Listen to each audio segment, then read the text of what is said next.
Assalamualaikum warahmatullahi wabarakatuh. Nama saya Arianda Pita Pramesta dengan NRP 50312211117. Saya akan mempresentasikan proposal tugas akhir saya dengan judul Meme sebagai alat pemasaran digital, analisis terhadap strategi akun Instagram Servers dalam membentuk identitas merek dan meningkatkan keterlibatan audiens digital. Yang pertama adalah abstrak penelitian. Perkembangan teknologi informasi dan komunikasi telah mendorong transformasi besar dalam dunia pemasaran. Media sosial menjadi kanal utama dalam strategi komunikasi pemasaran merek di era digital. Fenomena meme muncul sebagai komunikasi visual informal yang kuat dalam menyampaikan pesan secara cepat, menarik, dan viral. Penelitian ini menganalisis penggunaan meme atau meme oleh akun Instagram Servers untuk membentuk identitas merek dan mendorong keterlibatan audiens digital. Selanjutnya adalah latar belakang pergeseran paradigma pemasaran. Yang pertama ada transformasi digital. Dua dekade terakhir membawa perubahan mendasar dalam interaksi dan konsumsi informasi, menggeser pemasaran dari media konvensional ke digital, terutama media sosial seperti Instagram. Yang kedua, kekuatan meme. Meme lebih dari sekedar lelucon. Meme adalah konstruksi budaya yang mengandung simbol dan narasi. Karakteristiknya yang lucu, ringkas, mudah diakses, dan viral menjadikannya alat komunikasi pemasaran yang ampuh. Yang ketiga, potensi merek global. Perusahaan global menyadari potensi meme dalam membangun koneksi emosional dengan audiens muda, yaitu Gen Z, yang responsif terhadap konten menghibur dan relatable. Yang keempat, yang terakhir, studi kasus Subway Surfer. Subway Surfer berhasil mengintegrasikan meme di Instagram, menggabungkan elemen game dan dengan budaya populer, memperkuat kesadaran merek, dan menciptakan identitas yang dekat dan humoris.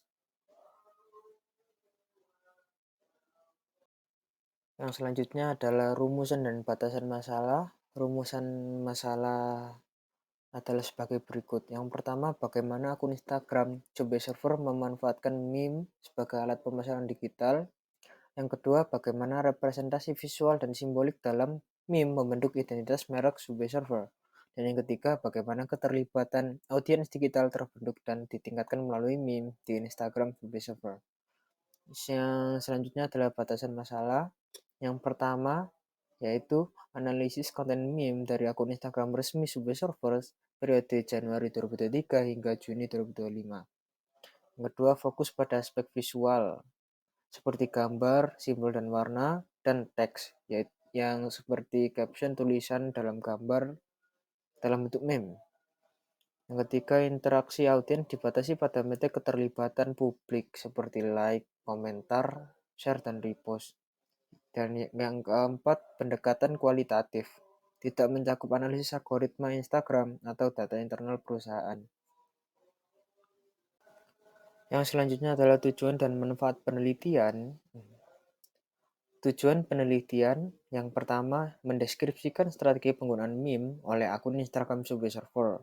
Yang kedua, menganalisis struktur semiotik meme dalam membentuk identitas merek. Dan yang terakhir, yang ketiga, menjelaskan interaksi audiens digital dan efektivitas pesan merek. Selanjutnya adalah manfaat teoritis, yaitu berkontribusi pada teori komunikasi visual dan pemasaran digital, mengkaji peran meme sebagai komunikasi simbolik, serta membuka ruang baru dalam studi komunikasi masa berbasis budaya populer. Yang kedua, manfaat praktis, yaitu menjadi panduan bagi praktisi pemasaran digital dan manajer media sosial dalam merancang strategi konten berbasis budaya internet yang relevan dengan audiens muda. Yang terakhir, manfaat akademik, yaitu menjadi referensi awal bagi mahasiswa atau peneliti yang mengkaji hubungan antara budaya populer, visual meme, dan identitas merek dalam lanskap digital. Yang selanjutnya adalah kerangka teoritis. Yang pertama, teori semiotika Roland Barthes, yaitu membagi makna menjadi denotasi literal dan konotasi kultural atau emosional. Digunakan untuk menafsirkan makna visual meme Subway Surfer dan bagaimana tanda-tanda tersebut menyampaikan nilai merek secara implisit. Yang kedua, teori identitas merek dari cover representasi yang diciptakan perusahaan dalam benak konsumen meliputi kepribadian, nilai, budaya, dan hubungan. Meme berperan dalam pembentukan identitas merek secara informal. Yang ketiga, teori keterlibatan audiens digital, yaitu partisipasi aktif pengguna terhadap konten merek seperti likes, komentar, dan share. Keterlibatan terjadi saat audiens terhubung emosional, intelektual, dan sosial dengan konten. Meme menstimulus interaksi karena humor dan relevansi. Yang selanjutnya adalah penelitian terdahulu. Yang pertama ada Schiffman 2014, meme sebagai unit budaya digital yang viral, merefleksikan nilai sosial dan pentingnya konteks budaya dalam interpretasi meme oleh merek.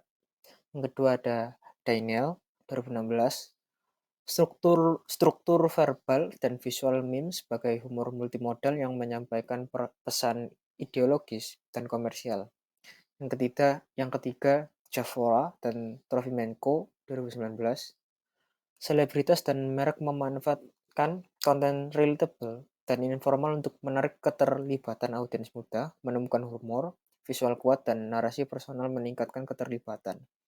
Yang keempat, Pansari and Kumar 2017, interaksi emosional dan sosial lebih berdampak pada loyalitas merek dibandingkan promosi langsung, memperkuat efektivitas meme dalam membangun koneksi emosional. Yang kelima, Aprilia 2021, analisis semiotika Barth pada meme politik menunjukkan bagaimana meme mengkonstruksi identitas ideologi dan opini publik secara implisit. Penelitian ini memperluas kajian meme dalam konteks merek komersial digital dengan fokus pada studi kasus Subway Surfer. Selanjutnya adalah metodologi kerangka penelitian.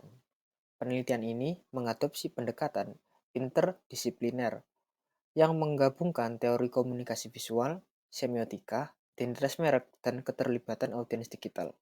Kerangka ini bertujuan memahami keterkaitan antara konstruksi visual meme, representasi identitas merek, serta respon audiens dalam bentuk keterlibatan digital. Tiga komponen utama meliputi meme digital sebagai alat komunikasi visual, identitas merek brand atau brand identity, dan keterlibatan audiens digital atau digital engagement. Dengan semiotika Barth, kerangka ini mengidentifikasi bagaimana tanda visual meme membentuk identitas merek Subway Surfers dan memicu keterlibatan aktif.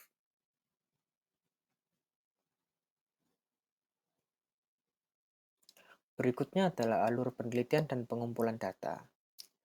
Alur penelitian proposal ini adalah yang pertama yaitu studi literatur, yang kedua penentuan objek, yang ketiga pengumpulan data, yang keempat coding dan klasifikasi, yang kelima analisis semiotik, yang keenam analisis keterlibatan, yang ketujuh interpretasi dan laporan. Yang selanjutnya adalah metode pengumpulan data. Yang pertama, observasi non-partisipatif dan analisis dokumentasi digital. Yang kedua, sumber data primer, konten meme Instagram Subway Surfer, periode Januari 2023 sampai Juni 2025. Yang ketiga, teknik dokumentasi, screenshot visual, pencatatan waktu unggah, jumlah likes, komentar, share, dan repost.